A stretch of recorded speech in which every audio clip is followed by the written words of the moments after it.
ஹாய்ங்க, அனைவருக்கும் வணக்கம். திவ்யா டீச்சிங் சென்டர்ல இருந்து நான் உங்கள் திவ்யலட்சுமி. இன்னைக்கு நம்ம ஃபர்ஸ்ட் வீக் ஸ்டடி பிளான்ல தேர்ட் டே வந்துட்டு 11th எக்கனாமிக்ஸ்ல வந்து ஒரு பாடம் படிக்க சொல்லியிருக்கோம். என்னங்க, இந்தியாவின் மேம்பாட்டு அனுபவங்கள். அந்த லெசனை நான் அதில் டீச் பண்ணி போறேன். நிறைய பேர் வந்துட்டு புக்ல எடுங்கன்னு சொல்றீங்க. புக்ல எல்லாம் படிச்சா தூக்கமா வருங்க. ஒரு சில பாடங்கள்லாம் புக்ல எல்லாம் படிக்க கூடாது, புரியுதுங்களா? உங்களுக்கு வேணா நீங்க வேணா ரீட் பண்ணிக்கோங்க.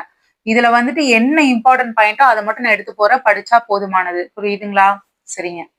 இந்தியாவின் மேம்பாட்டு அனுபவங்கள். இந்தியா 1947ல வந்துட்டு சுதந்திரம் அடைஞ்சுன்னு எல்லாத்துக்குமே தெரியும். அப்ப பொருளாதாரத்துல பின்தங்கிய நிலையில இருந்துச்சு அப்படின்னு சொல்லப்படுது. அவ்வளவுதாங்க, இது மட்டும்தான். சுதந்திரத்திற்கு பிந்தைய காலத்துல, அதாவது சுதந்திரத்துக்கு பின்னாடி 1991 என்ன நடந்திருக்கு?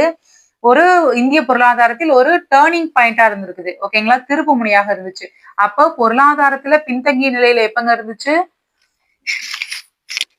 பொருளாதாரத்துல பின்தங்கிய நிலையில எப்ப இருந்துச்சுன்னு பாத்தீங்கன்னா 1991 வந்துட்டு பொருளாதாரத்தில் ஒரு திருப்பு முனையாக இருந்துச்சு. அந்த வருஷங்கள் எல்லாம் பாத்துக்கணும். ஒரு பெரிய பொருளாதார நெருக்கடியை இந்தியா சந்தித்தது. வெளிநாட்டு வாணிப கணக்கில் பேரிழப்பு ஏற்பட்டு இருந்தது. எனவே இந்தியா புதிய பொருளாதார கொள்கைகளை கொண்டு வர வேண்டி இருந்தது. என்னென்னு பாக்கலாங்களா? ஓகே. என்னென்ன? தாராளமயமாக்கல், தனியார் மயமாக்கல், வேற என்னங்க? உலகமயமாக்கல், எல்பிஜின்னு சொல்லுவாங்க. தாராளமயமாக்கல் அப்படின்னு என்னன்னு பாத்தீங்கன்னா, தொழில்துறை மீது அரசு கட்டுப்பாடுகளை எல்லா நிலைகளிலும் நீக்குவதையோ அல்லது தளர்த்துவதையோ குறிக்கும். தொழில்துறை மீது அரசு கட்டுப்பாடுகளை எல்லா நிலைகளிலும் நீக்குவதையோ அல்லது தளர்த்துவதையோ குறிக்கும். புரியுதுங்களா? இதுல என்னென்ன நேர்மறை, இதை அப்படியே மெமரி பண்ணிக்கோங்க. நேர்மறையில 4 இருக்கு, எதிர்மறையில 2 இருக்கு. என்னென்ன? வெளிநாட்டு முதலீடு அதிகரிப்பு, வெளிநாட்டு முதலீடு அதிகரிப்பு, உற்பத்தி அதிகரிப்பு, தொழில்நுட்ப வளர்ச்சி மேம்பாடு, அப்புறம் வந்து ஜிடிபி வளர்ச்சி வீதம் அதிகரிப்பு. புரியுதுங்களா? என்னென்னங்க சொல்லியிருக்கிறாங்க? வெளிநாட்டு முதலீடு அதிகரிப்பு, உற்பத்தி அதிகரிப்பு, தொழில்நுட்ப வளர்ச்சி மேம்பாடு, ஜிடிபி வளர்ச்சி விகிதம் அதிகரிப்பு. 4 விஷயத்த நல்லா வந்து மெமரி பண்ணிக்கோங்க. வேலையின்மை அதிகரிப்பு, வரி வரவு குறைவு. வேலையின்மை அதிகரிப்பு, வரி வரவு குறைவு. அப்போ நேர்மறையில 4 பாயிண்ட் தாராளமயமாக்கல் என்னென்ன, எதிர்மறையில 2 பாயிண்ட் தாராளமயமாக்கல் என்னன்னு பார்த்து வச்சுக்கணும். அடுத்துங்க, தனியார் மயமாக்குதல் அப்படின்னு என்னன்னா, தனியார் மயமாக்குதல் அப்படின்னா பொதுத்துறையின் நிர்வாகம் மற்றும் உரிமையை தனியாருக்கு மாற்றுவதை குறிக்கும். என்னங்க? பொதுத்துறையின் நிர்வாகம் மற்றும் உரிமையை தனியாருக்கு மாற்றுவதை குறிக்கும். அடுத்து உலகமயமாக்குதல். உள்நாட்டு பொருளாதாரத்தையும் ஏனைய உலக பொருளாதாரத்தையும் இணைப்பது உலகமயமாதல் எனப்படும். புரியுதுங்களா? உள்நாட்டு பொருளாதாரத்தையும் ஏனைய உலக பொருளாதாரத்தையும் இணைப்பது உலகமயமாதல் எனப்படும். சூப்பர். அது என்னென்ன அளவீடுகள்னு சொல்றாங்க, பாத்துக்கோங்க. அதாவது என்னன்னா, உலகமயமாக்குதலின் அளவீடுகள் சுங்க வரி குறைப்பு மற்றும் சுங்க வரி தவிர்ப்பு போன்ற செயல்பாடுகளின் மூலம் இறக்குமதியை எளிமைப்படுத்துதல். புரியுதுங்களா? இறக்குமதியை எதன் மூலமாக எளிமைப்படுத்த முடியுமாமா? சுங்க வரி குறைப்பு மற்றும் சுங்க வரி தவிர்ப்பு.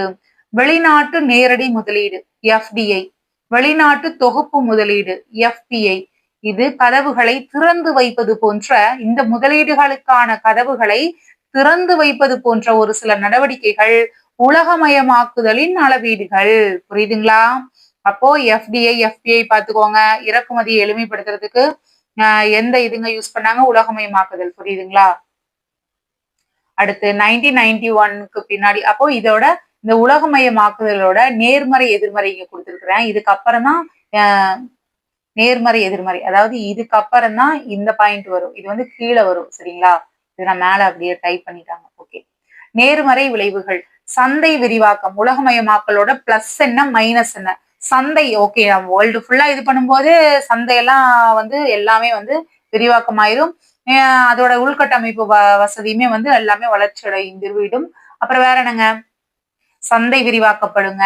சரிங்களா? ஏன்னா வேர்ல்டு லெவல்ல பண்ணும்போது எல்லாமே வந்துட்டு இதாக தானங்க செய்யும். சந்தை விரிவாக்கப்படுது, உள்கட்டமைப்பு வளர்ச்சி, உயர்ந்த வாழ்க்கை தரம், உயர்ந்த வாழ்க்கை தரம், பன்னாட்டு ஒத்துழைப்பு. அப்போ 4 விஷயங்கள் பிளஸ் பாயிண்டா பார்க்கப்படுது. நெருக்கடி போட்டி, இது வந்துட்டு மைனஸா சொல்லப்படுதுங்க. புரியுதுங்களா? நெருக்கடி போட்டி, முற்றுரிமை அதிகரிப்பு. சூப்பருங்க. இப்பதான் வந்துட்டு இந்த பாயிண்ட், அதாவது 1991க்கு பின்னாடி இந்தியாவில் ஏற்பட்ட மாற்றங்கள் என்னன்னு பார்க்கலாம். வெளிநாட்டு செலாவணியின் கையிருப்பு அதிகரிக்க துவங்கியது. சரிங்களா? தொழில்மயமாதல் விரைவாக நடைபெற்றது. தொழில்மயமாதல் விரைவாக நடைபெற்றது. நுகர்வு முறை மேம்பட துவங்கியுள்ளது. நுகர்வு முறை மேம்பட துவங்கியுள்ளது. விரைவு நெடுஞ்சாலைகள், மெட்ரோ ரயில், மேம்பாலங்கள், விமான நிலையங்கள் போன்ற உள்கட்டமைப்பு வசதிகள் பெருகி வருகின்றன. ஓகேங்களா? இந்த வசதி ஆனா ஏழைகளுக்கு எட்டப்படவில்லைன்னு சொல்லியிருக்கிறாங்க. அவ்வளவுதாங்க. அந்த 4 பாயிண்ட் மட்டும்தாங்க படிக்கணும். புரியுதுங்களா? முதலீட்டு விலக்கல் அப்படின்னா என்ன? பொதுத்துறை நிறுவனங்களின் பங்குகளை பிற தனியார் நிறுவனங்கள் அல்லது வங்கிகளுக்கு விற்பது. புரியுதுங்களா? முதலீட்டு விலக்கல் அப்படின்னா என்னன்னு புரியுதுங்களா உங்களுக்கு? என்னங்க? பொதுத்துறை நிறுவனங்களோட பங்குகளை பிற தனியார் நிறுவனங்கள் அல்லது வங்கிகளுக்கு விற்பதுதான் முதலீட்டு விலக்கல். அவ்வளவுதான். அப்படின்னா என்ன? அதோட டெபினிஷன் என்ன? முதலீட்டு விலக்கல் விளக்கம் அப்படிங்கிறது முழுவதுமாக நடைமுறைப்படுத்தப்படவில்லை. ஓகே. இந்திய பொருளாதாரத்தின் நிலைமை. பன்னாட்டு பண நிதியத்தின் IMF கணிப்பின்படி 2016ஆம் ஆண்டு இந்தியாவின் உள்நாட்டு மொத்த உற்பத்தியில் மொத்த உள்நாட்டு உற்பத்தினாலும் உள்நாட்டு மொத்த உற்பத்தி ரெண்டுமே ஒண்ணுதான். ஜிடிபி இதோட அளவு நடப்பு விலையில் எவ்வளவாமாங்க? 2251 பில்லியன். சரிங்களா? பில்லியன். ஓகே. அடுத்து நாணய மாற்று வீதத்தின் அடிப்படையில் உலக மொத்த ஜிடிபி மதிப்பில் இந்தியாவின் பங்கு எவ்வளோ? இதுதாங்க இந்தியாவின் பங்கு 2.99%. ஓகேங்களா? 2.99%. அப்போ நாணய மாற்று வீதத்தின் அடிப்படையில உலக மொத்த ஜிடிபி மதிப்பில் இந்தியாவின் பங்கு எவ்வளவுங்க? 2.99%.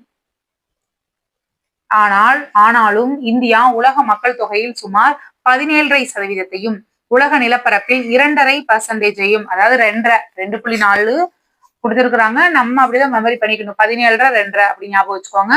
இது நீங்க இந்திய பொருளாதாரம் ஃபர்ஸ்ட் பாடத்திலேயே பார்த்திருப்பீங்க இல்லையா? ஓகே. ஆசிய நாடுகளில் மொத்த உற்பத்தியில் சீனா, ஜப்பான் இதுக்கு அடுத்தபடியாக இந்தியா 3rd பிளேஸ்ல இருக்கு. இந்தியா 3வது இடம். ஆசிய நாடுகளோட மொத்த உற்பத்தியில சீனா, ஜப்பான் ஆகிய நாடுகளுக்கு அடுத்து இந்தியா 3வது இடத்தில் உள்ளது. அடுத்து 2016 மொத்த ஆசியாவின் ஜிடிபி அளவில் 8% இந்தியாவின் பங்காக உள்ளது. அப்போ 8.5% இந்தியாவின் பங்காக உள்ளது. எப்பங்க? 2016 மொத்த ஆசியாவின் ஜிடிபி அளவில் 2016. இது வந்து பாத்துக்கோங்க. 2016ல எவ்வளவுங்க? 2.5%. 2.5%. அடுத்து தொழில்துறை சீர்திருத்தங்கள். இப்ப இந்த வருஷம் முக்கியம். ஜூலை 24, 1991. இது வந்து பாரத பிரதமர் வந்துட்டு அறிவிச்சிருக்காரு புதிய தொழிற்கொள்கையை. புதிய தொழிற்கொள்கை யாருங்க? ஜூலை 24, 1991 பாரத பிரதமர். ஓகே.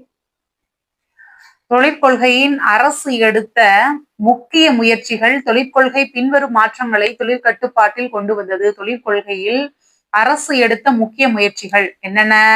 பின்வரும் என்னென்ன மாற்றங்கள் பார்க்கலாமா? தொழில் உரிமங்கள் விளக்கம் செய்யப்பட்டன. புரியுதுங்களா? தொழிலுக்கான உரிமங்கள் என்ன பண்ணிருக்கிறாங்க? விளக்கம் செஞ்சிருக்கிறாங்க. அதுக்குன்னு இருக்கக்கூடிய ஒதுக்கீட்டை வந்துட்டு நீக்குறாங்க. பொதுத்துறை கொள்கை, பொதுத்துறைக்கு கொள்கை கொண்டு வரப்பட்டது. கட்டுப்பாடுகள் நீக்கம் மற்றும் சீர்திருத்தங்கள் கொண்டு வரப்பட்டது. நீங்க என்னென்ன பாயிண்ட் படிக்கணும்னு நான் நீட்டா எடுத்துட்டு வந்திருக்கேன். அதை மட்டும் படிங்க. MRTP சட்டம் ஒழிக்கப்பட்டது. இது வந்து ப்ரீவியஸ் கொஸ்டின். சரிங்களா? வெளிநாட்டு முதலீட்டு கொள்கை மற்றும் வெளிநாட்டு தொழில்நுட்ப கொள்கை கொண்டு வரப்பட்டது. புரியுதுங்களா? வெளிநாட்டு முதலீட்டு கொள்கை மற்றும் வெளிநாட்டு தொழில்நுட்ப கொள்கை.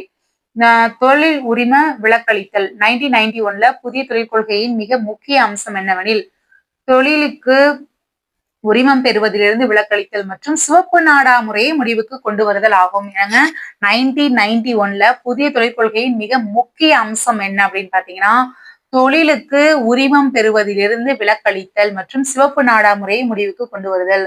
தொழில் உரிமை கொள்கையின் கீழ் தனியார் துறை தொழில் துவங்க உரிமம் பெற வேண்டி இருந்தது. தொழில் உரிமை கொள்கையின் கீழ் தனியார் துறை என்னங்க ஆயிருக்குதுங்க? தொழில்கள் துவங்க உரிமம் பெற வேண்டி இருந்துச்சு. தொழில்துறையின் உள்ள ஒதுக்கீட்டை நீக்குதல். தொழில் கட்டுப்பாடுகள் நீக்கப்பட்டு பெரும்பாலான தொழில்கள் தனியார் துறைக்கு திறந்து விடப்பட்டன. கட்டுப்பாடுகள்லாம் நீக்கி எல்லாமே தனியார் துறைக்கு திறந்து விடப்பட்டதுன்னு சொல்லப்பட்டிருக்குது. அடுத்து புதிய தொழிற்கொள்கையின் கீழ் அணுசக்தி, சுரங்கம், ரயில்வே இந்த மாதிரி 3 துறைகள் மட்டுமே பொதுத்துறைக்கு ஒதுக்கீடு செய்யப்பட்டிருக்கு. என்னென்ன?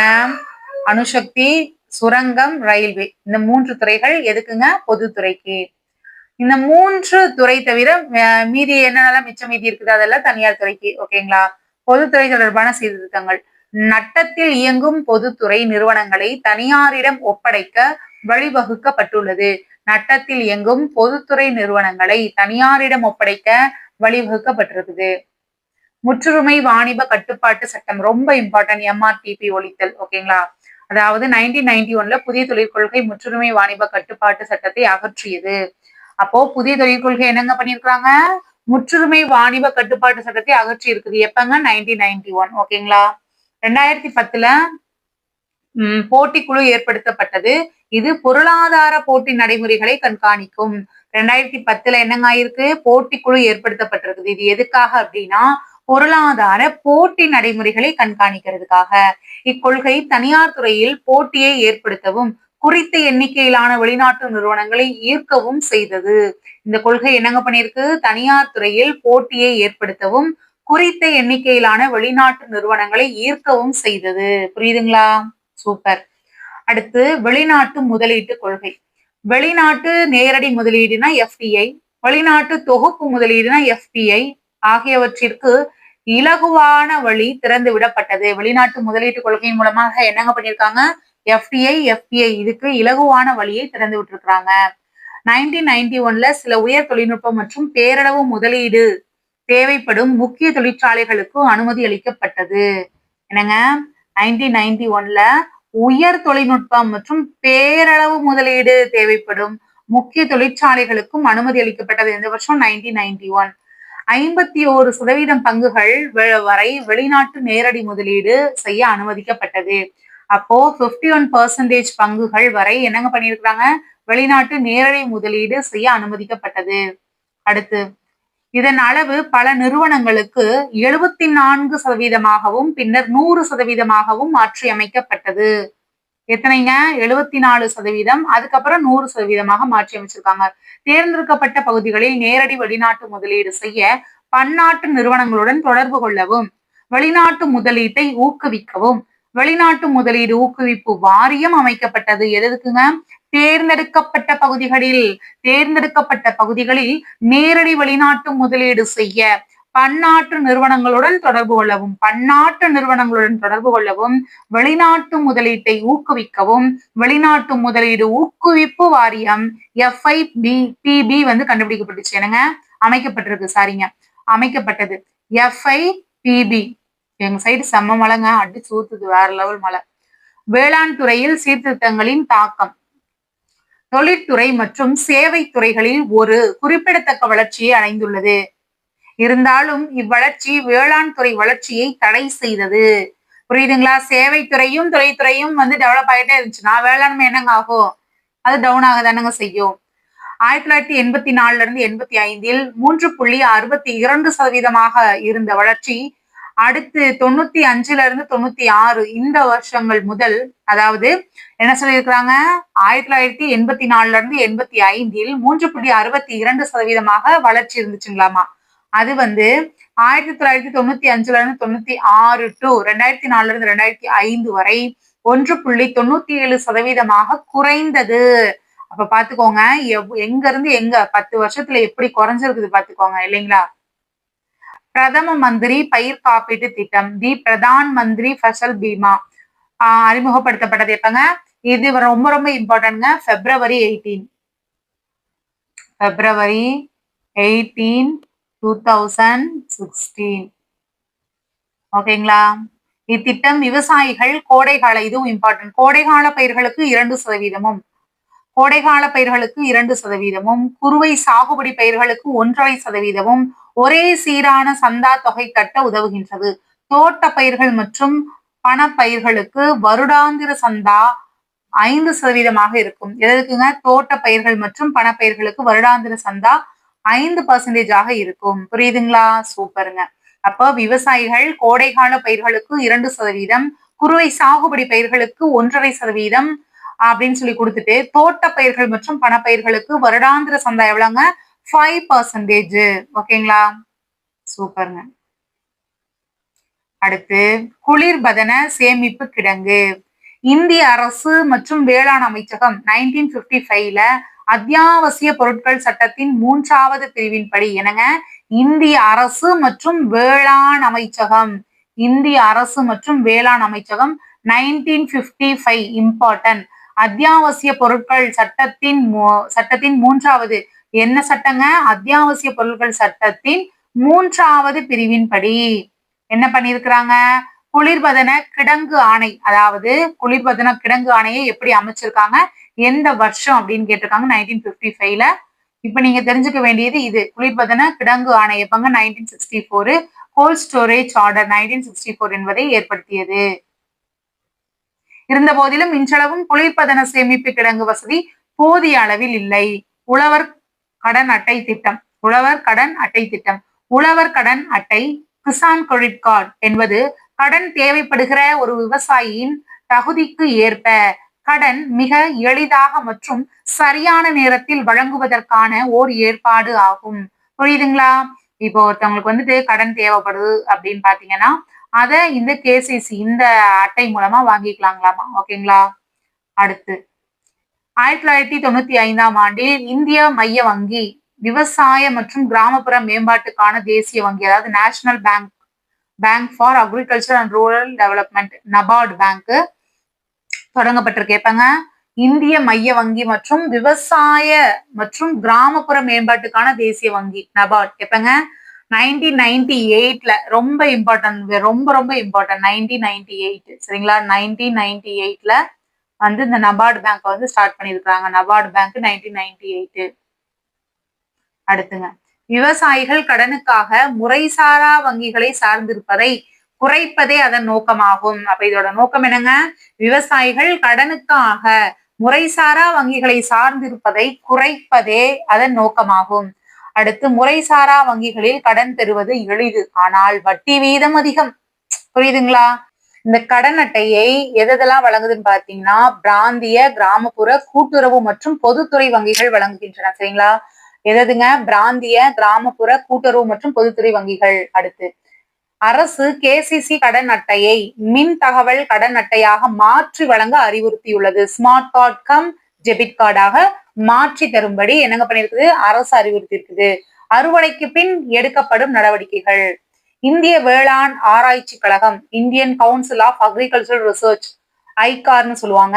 இது 2012-13ஆம் ஆண்டுக்கான விவரங்களை கொண்டு 2014ஆம் ஆண்டு மொத்த விற்பனை விலையில் வேளாண்மையில் அறுவடைக்கு பின் ஓராண்டுக்கான இழப்பீடு 92,651 கோடியாக உள்ளது அப்படின்னு கணிச்சிருக்குது. புரியுதுங்களா? எவ்வளவுங்க? 92,651 கோடியாக. அதாவது 12-13 இதோட டீடைல்ஸ் வச்சுட்டு 2014ஆம் ஆண்டு மொத்த விற்பனை விலையில் வேளாண்மையின் அறுவடைக்கு பின்னாடி ஒரு ஆண்டுக்கு எவ்வளவு இழப்பீடு அப்படிங்கறது சொல்லியிருக்குது. 92,651 கோடியாக கணிச்சிருக்குது. விவசாய பொருள்களுக்கான அங்காடி குழு, agricultural produce market committee, APMC. இதுல இருக்கக்கூடிய ஃபுல் விரிவாக்கம், இந்த ஆண்டுகள் எல்லாம் ரொம்ப இம்பார்ட்டன்ட். ஓகேங்களா? விவசாய பொருட்களுக்கான அங்காடி குழு, அக்ரிகல்ச்சர் ப்ரொடியூஸ் மார்க்கெட் கமிட்டி. விவசாய பொருட்களுக்கான அங்காடி குழு வேளாண்மை அல்லது தோட்டப்பயிர்கள் அல்லது கால்நடை பொருட்களை வர்த்தகம் செய்வதற்கு மாநில அரசாங்கத்தால் உருவாக்கப்பட்ட ஒரு சட்டப்பூர்வமான அமைப்பு ஆகும். என்னங்க? விவசாய பொருட்களுக்கான அங்காடி குழு வேளாண்மை அல்லது தோட்ட பயிர்கள் அல்லது கால்நடை பொருட்களை வர்த்தகம் செய்வதற்கு மாநில அரசாங்கத்தால் உருவாக்கப்பட்ட ஒரு சட்டப்பூர்வமான அமைப்பு. இது இம்பார்ட்டன்ட். என்ன அமைப்பு? சட்டப்பூர்வமான அமைப்பு. ஏபிஎம்சியின் பணிகள் என்னென்ன? அந்த பணிகளை பார்த்து வச்சுக்கோங்க. வேளாண் சந்தையின் பொது மற்றும் தனியார்களிடையே கூட்டுறவை வளர்ச்சி பெற செய்தல். வேளாண் சந்தைகளில் பொது மற்றும் தனியார்களிடையே கூட்டுறவை வளர்ச்சி பெற செய்தல். இரண்டாவது, சந்தை சார்ந்த விரிவாக்க சேவைகளை விவசாயிகளுக்கு வழங்குதல். சந்தை சார்ந்த விரிவாக்க சேவைகளை விவசாயிகளுக்கு வழங்குதல். அடுத்து, விலை நிர்ணயம் மற்றும் அங்காடி பரிமாற்றங்களின் வெளிப்படைத்தன்மையை கொண்டு வருதல். விலை நிர்ணயம் மற்றும் அங்காடி பரிமாற்றங்களில் வெளிப்படைத்தன்மையை கொண்டு வருதல். விவசாய உற்பத்திகளை விற்பனை செய்த அதே நாளில் விவசாயிகளுக்கு பணம் செலுத்துவதை உறுதி செய்தல். விவசாய உற்பத்திகளை விற்பனை செய்த அதே நாளில் விவசாயிகளுக்கு பணம் செலுத்துவதை உறுதி செய்தல். நல்ல விஷயம். வேளாண் நடவடிக்கைகளை ஊக்குவித்தல். வேளாண் பொருட்களின் வரவு மற்றும் விலை தொடர்பான புள்ளி விவரங்களை அவ்வப்போது காட்சிப்படுத்துதல். என்னங்க? வேளாண் பொருட்களின் வரவு மற்றும் விலை தொடர்பான புள்ளி விவரங்களை அவ்வப்போது காட்சிப்படுத்துதல். சீர்திருத்தங்களுக்கு பிந்தைய விவசாய நெருக்கடிகள் என்னன்னு பார்க்கலாமா? இடுபொருட்களின் செலவு குறைவு, தாராளமயமாக்கல் மூலம் இந்தியாவின் விதைகள் சந்தை உலகளாவிய வேளாண் தொழிலுக்கு திறந்து வைக்கப்பட்டது. தாராளமயமாக்கல் மூலம் இந்தியாவின் விதைகள் சந்தை உலகளாவிய வேளாண் தொழிலுக்கு திறந்து வைக்கப்பட்டதுன்னு சொல்லியிருக்காங்க. மேலும் கட்டுப்பாடுகள் தளர்த்தப்பட்டதால் 2003ஆம் ஆண்டு பல மாநில அரசு நிறுவனங்கள் மூடப்பட்டன. எந்த வருஷங்க? 2003ஆம் ஆண்டு. ஓகேங்களா? 2003ஆம் ஆண்டு. 2003. ஓகேங்க. இது விவசாயிகளை இரட்டிப்பாக பாதித்தது. விலைகள் உயர்வு மற்றும் போலி விதைகள் உருவாக்கம் போன்ற பிரச்சனைகளை மேலும் பூதாகரமாக்கியது. என்னங்க? விலைகள் உயர்வு, போலி விதைகள் உருவாக்குறது, இது எல்லா பிரச்சனையும் பயங்கரமா பூதாகரமா வெடிச்சிருச்சுங்களாமா. அடுத்து வேளாண்மை மானிய குறைப்பு. ஏற்றுமதி நோக்கத்துடன் மிளகாய், பருத்தி, புகையிலை இந்த பணப்பயிர்களை, அப்போ இதெல்லாம் என்னங்க? மிளகாய், பருத்தி, புகையிலை இது மூணுமே என்னங்க? பணப்பயிர்கள்.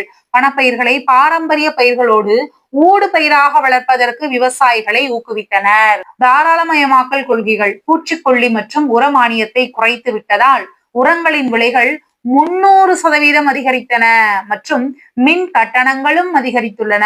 புரியுதுங்களா? இருங்க, டைம் பார்த்துக்கலாம். ஓகேங்க, சூப்பர். 300%ஆக அதிகரிச்சிருக்குது. அப்புறம் கரண்ட் பில்லும் ஜாஸ்தி ஆயிடுச்சு. விவசாய பொருள்களின் விலை அந்த அளவுக்கு உயரல. கரண்ட், பூச்சிக்கொல்லி மருந்து, வேற என்னங்க, எல்லாத்தையும் உயர்த்திட்டாங்க. ஆனா அந்த பொருள்களுக்கான விலை மதிப்பு மட்டும் உயரவில்லைன்னு சொல்றாங்க. அதை உருவாக்கக்கூடிய எல்லாமே ஜாஸ்தி ஆயிடுச்சுங்க. பூச்சிக்கொல்லி ஆகட்டும், உரங்கள் ஆகட்டும், அது போக மின்சாரம், எல்லாத்தோட விலையை ஜாஸ்தி பண்ணிருக்காங்கன்னா அப்போ அந்த பொருளுக்கான மதிப்பையும் நம்ம ஜாஸ்தி பண்ணணும் இல்லையா? அதை இங்க பண்ணலன்னு சொல்ல வர்றாங்க. இறக்குமதி சுங்கவரி குறைப்பு. 2001 1500க்கும் மேற்பட்ட பொருட்கள் மீதான இறக்குமதி கட்டுப்பாடுகளும் நீக்கப்பட்டன. இதன் விளைவாக இறக்குமதி மலிந்து பொருட்கள் சந்தையில் குவிந்தன. 2001 1500க்கும் மேற்பட்ட பொருட்கள் மீதான இறக்குமதி கட்டுப்பாடுகளும் நீக்கப்பட்டன. புரியுதுங்களா? எந்த வருஷம் எத்தனை பொருட்களுக்குன்னு பாத்துக்கணும். இதன் விளைவாக இறக்குமதி மலிந்து பொருட்கள் சந்தையில் குவிந்தன. பருத்தி மற்றும் மிளகு போன்ற பயிர்களின் விலைகள் சரிந்தன. பருத்தி மற்றும் மிளகு போன்ற பயிர்களின் விலைகள் குறைந்தன.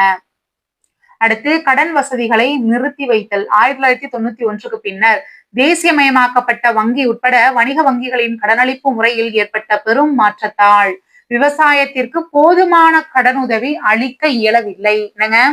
1991க்கு பின்னர் தேசியமயமாக்கப்பட்ட வங்கி உட்பட வணிக வங்கிகளின் கடனளிப்பு முறையில் கடனளிப்பு முறையில் ஏற்பட்ட பெரும் மாற்றத்தால் விவசாயத்திற்கு போதுமான கடனுதவி அளிக்க இயலவில்லை. வர்த்தக கொள்கை சீர்திருத்தங்கள். சுதந்திரமான இறக்குமதி மற்றும் ஏற்றுமதி.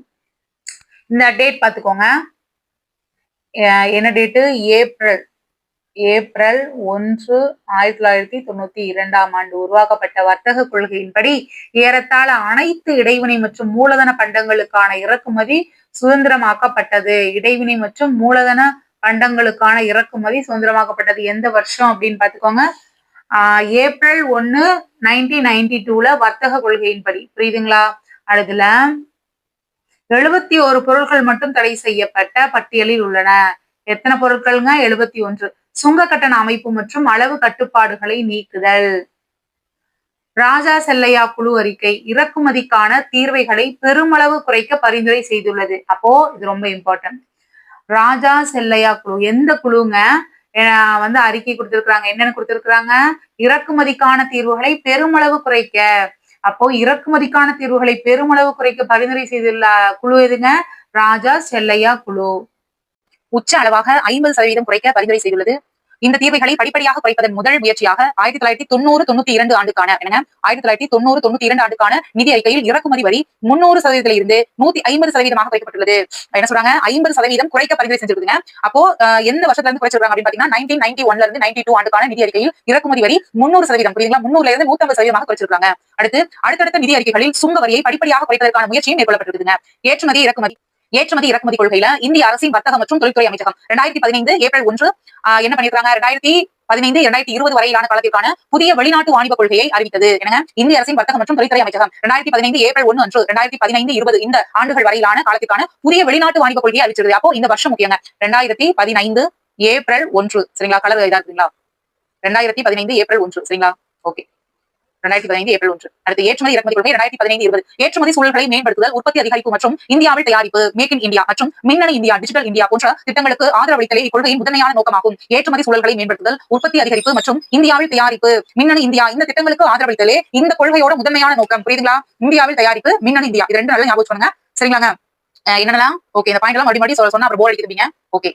அடுத்து சிறப்பம்சங்கள். ஏற்றுமதி உதவிகளை 25% அளவு குறைக்கவும், இந்திய பொருட்களை ஊக்குவிக்கவும் இந்திய தயாரிப்பு என்ற கருத்து உருவாக்கப்பட்டது. புரியுதுங்களா? ஏற்றுமதி உதவிகளை 25% அளவு குறைக்கவும், இந்திய பொருட்களை ஊக்குவிக்கவும் இந்திய தயாரிப்பு என்ற கருத்து உருவாக்கப்பட்டதுன்னு சொல்லிருக்காங்க. எத்தனை சதவீதம்? 25%. டிஜிட்டல் இந்தியா முறைப்படி வரித்தாக்கள், முத்திரைத்தாள் கட்டணம் செலுத்துதல் போன்றவற்றிற்கான கைபேசி செயலி மற்றும் பட்டய கணக்காளர், கணக்கு காசாளர் போன்றோர் அல்லது CACS காஸ்ட் அக்கவுண்டன்ட் மின்னணு முறையில் கையொப்பமிடப்பட்ட ஆவணங்கள் தயாரிக்கப்படுகின்றன. ஏற்றுமதியாளர், இறக்குமதியாளர் சுய விவர ஆவணங்களின் அசல் நகல்களை மீண்டும் மீண்டும் சமர்ப்பிக்க வேண்டிய அவசியம் இல்லை. புரியுதுங்களா? என்ன சொல்லிருக்காங்க? டிஜிட்டல் இந்தியா முறைப்படி வரித்தாக்கள், முத்திரைத்தாள் கட்டணம் செலுத்துதல் போன்றவற்றிற்கான கைபேசி செயலி மற்றும் பட்டய கணக்காளர், கணக்கு காசாளர் போன்றோரால் மின்னணு முறையில் கையொப்பமிடப்பட்ட ஆவணங்கள் தயாரிக்கப்படுது. டிஜிட்டலைஸ்ட் சைன் பண்றது. ஓகேங்களா? ஏற்றுமதியாளர், இறக்குமதியாளர் சுய விவர ஆவணங்களின் அசல் நகல்களை மீண்டும் மீண்டும் சமர்ப்பிக்க வேண்டிய அவசியம் கிடையாது அப்படின்னு சொல்லியிருக்காங்க. பாதுகாப்பு, ராணுவ கிடங்கு, விண்வெளி, அணுசக்தி போன்றவை தொடர்பான ஏற்றுமதி கோரிக்கைகளுக்கு கால அளவு 24 மாதங்கள் ஆகும். இந்த மாசம் எவ்வளவு பாத்துக்கோங்க. என்ன சொல்லிருக்காங்க? பாதுகாப்பு, ராணுவ கிடங்கு, விண்வெளி, அணுசக்தி இது தொடர்பான ஏற்றுமதி கோரிக்கைகளுக்கு கால அளவு எவ்வளவுங்க? 24 மாதங்கள். 24 மந்த். ஓகேங்களா? 24 மாதங்கள். ஓகேங்க. தற்போது உலக வர்த்தகத்தில் 3% இருக்கிற என்ன சொல்றாங்க? 3% இருக்கிற இந்தியாவின் பங்கை 2020க்குள் ஏற்றுமதி இறக்குமதி கொள்கை 2015-20 இரு மடங்கு அதிகரிக்கும் என்று. அப்ப ஏற்றுமதி இறக்குமதி கொள்கை என்ன சொல்றாங்க? 2 மடங்கு அதிகரிக்கும் சொல்லி எதிர்பார்க்கப்படுது. 3% இருக்கிற இந்தியாவின் பங்கை 2 மடங்காக அதிகரிக்கும் அப்படின்னு சொல்லி ஏற்றுமதி இறக்குமதி கொள்கை வந்து சொல்றாங்க. புரியுதுங்களா? ஓகே. அடுத்து ஸ்பெஷல் எக்கனாமிக் ஜோன்ஸ். அனுமதி வழங்குவதில் பெருகி இருந்த கட்டுப்பாடுகள், உள்கட்டமைப்பு வசதியின்மை, குறைவான நிதி போன்ற குறைபாடுகளை சமாளிக்கவும் நேரடி முதலீட்டை ஈர்க்கவும் 2000ஆம் ஆண்டு ஏப்ரல் மாதம் சிறப்பு பொருளாதார மண்டல கொள்கை உருவாக்கப்பட்டது. இது இம்பார்ட்டன்ட்ங்க. எந்த வருஷம் எந்த மாசம் சிறப்பு பொருளாதார மண்டல கொள்கை? 2000ஆம் ஆண்டு ஏப்ரல் மாசம் என்ன பண்ணாங்க? சிறப்பு பொருளாதார மண்டல கொள்கை. 2000ஆம் ஆண்டு ஏப்ரல் மாசம் சிறப்பு பொருளாதார மண்டல கொள்கை. சரிங்களா? சரிங்க. அடுத்து 2005ஆம் ஆண்டின் சிறப்பு பொருளாதார மண்டல கொள்கையின்படி 400 சிறப்பு பொருளாதார மண்டலங்கள் அறிவிக்கப்பட்டன. அப்போ இது பாத்துக்கோங்க. என்னங்க? 2005ஆம் ஆண்டின் சிறப்பு பொருளாதார மண்டல கொள்கையின்படி 400 சிறப்பு பொருளாதார மண்டலங்கள் அறிவிக்கப்பட்டன. ஓகேங்களா? புரியுதுங்களா? சூப்பருங்க. உலகமயமாதலோடு கூடிய ஏற்றுமதி முன்னேற்றம் மற்றும் ஏற்றுமதி வளர்ச்சியை அடைவதற்காக பல நாடுகளில் செஸ் அறிமுகப்படுத்தப்பட்டுள்ளது. புரியுதுங்களா? என்ன சொல்லிருக்காங்க? உலகமயமாதலோடு கூடிய ஏற்றுமதி முன்னேற்றம் மற்றும் ஏற்றுமதி வளர்ச்சியை அடைவதற்காக பல நாடுகளில் செஸ் அறிமுகப்படுத்தப்பட்டுள்ளது. அடுத்து ஏற்றுமதி செயலாக்க மண்டல மாதிரிகளில் அதாவது எக்ஸ்போர்ட் ப்ராசஸிங் ஜோன் EPZ பயன்பாட்டை உணர்ந்த நாடுகளின் முதன்மையானது இந்தியா அப்படின்னு சொல்றாங்க. ஓகேவா? அப்ப இதோட ஃபுல் ஃபார்ம் என்னன்னு பாத்துக்கணும். 1900 இப்ப இந்த வருஷத்தை பாத்துக்கணும். இந்த வருஷம் அது என்ன ஊரு, அதோட நோக்கம் என்ன, இந்த மாதிரியான கேள்விகள் தான் கேட்பாங்க. உங்களுக்கு கசகசன்னு சும்மா அப்படியே கேட்க மாட்டாங்க. புரியுதுங்களா? 1965ஆம் ஆண்டின் கான்லாவில் முதல் ஏற்றுமதி செயலாக்க மண்டலம் எங்க? நல்லா கவனிச்சோங்க. 1965 கான்லாவில் ஃபர்ஸ்ட் ஏற்றுமதி செயலாக்க மண்டலம் அமைக்கப்பட்டது. ஓகேங்களா? சிறப்பு பொருளாதார மண்டலம். ஆசியாவின் முதல் ஏற்றுமதி செயலாக்க மண்டலத்தை 1965 இந்திய அரசு கான்லா எனும் இடத்தில் துவக்கியது.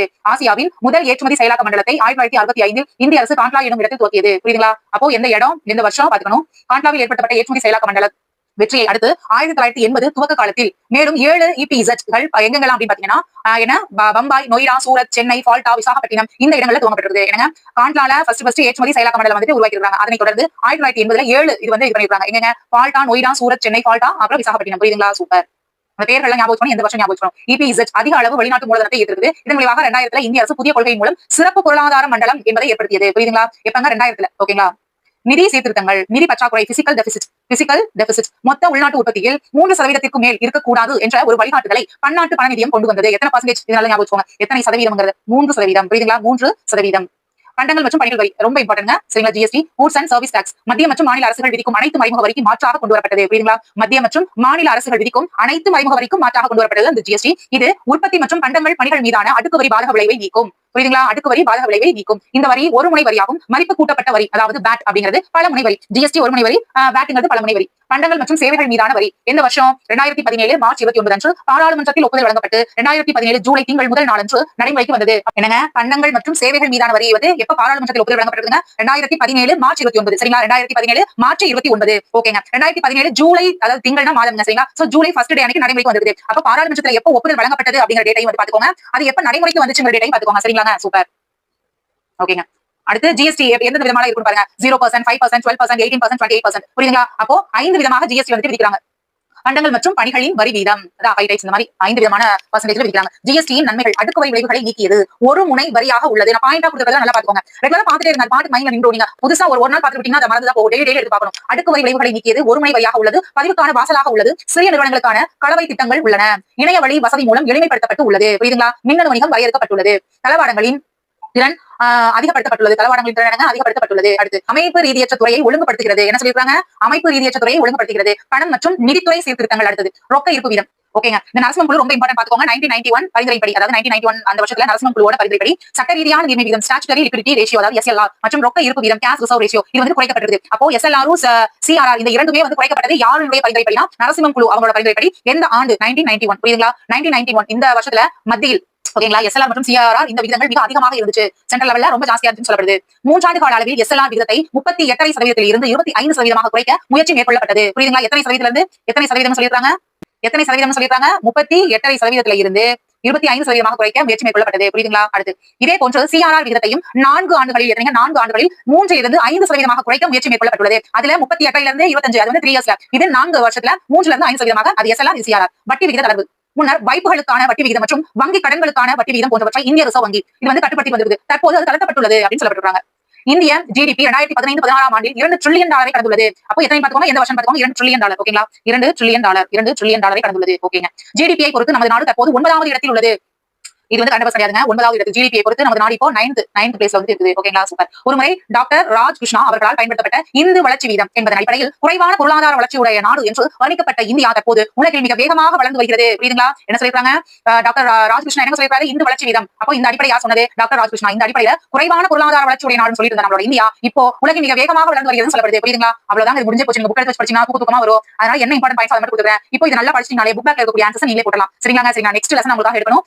எல்லாம் நம்பிக்கையோட தைரியமா படிங்க. எப்போ மனசு தளரக்கூடாது. டெய்லி ஒவ்வொரு நாள் ஊக்கம் கொடுத்துட்டே இருக்கக்கூடிய சொற்களை கேளுங்க. அப்புறம் வந்து இந்த தேவையான கண்ட வீடியோ எல்லாம் பார்த்து மனசு வந்து உடைய மாதிரியான வீடியோ எல்லாம் பார்த்து ரொம்ப இது பண்ணாதீங்க. எப்பவுமே பாசிட்டிவ் வைபோட இருங்க. புரியுதுங்களா? ஜாலியா இருங்க, ஹாப்பியா இருங்க. அப்பதான் நல்ல சந்தோஷமா வந்துட்டு மனசு இருக்கும். மனசு சந்தோஷமா இருக்கும், மைண்ட் சந்தோஷமா இருக்கும். அப்பதான் நம்மளால நல்லா படிக்கவும் முடியும். புரியுதுங்களா? நல்லா படிங்க. All the best. பை.